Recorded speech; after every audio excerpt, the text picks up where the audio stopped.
మనం మాట్లాడుకోబోతున్న hot topic ఉద్యోగుల అవినీతి తగ్గించడానికి కేంద్ర మంత్రి గడ్కరీ కొత్త సంచలన నిర్ణయం. కేంద్ర ప్రభుత్వం ఇటీవల విభాగాల వారీగా అవినీతి శాతం బయటపెట్టింది. కొన్ని డిపార్ట్మెంట్లలో అవినీతి 55% నుంచి 85% వరకు ఉందని అంచనా.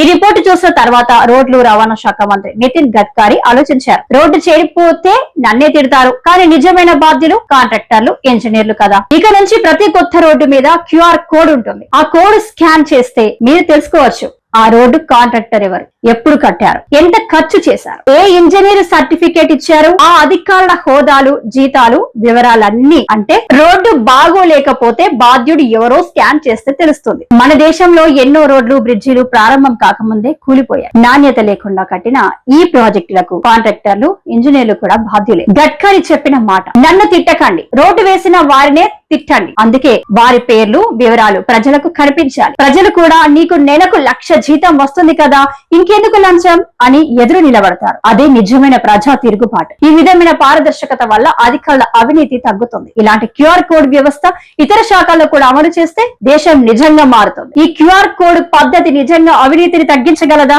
కామెంట్స్ లో మీ అభిప్రాయం రాయండి. వీడియో నచ్చితే లైక్ చేయండి, షేర్ చేయండి మరియు సబ్స్క్రైబ్ చేయడం మర్చిపోవద్దు.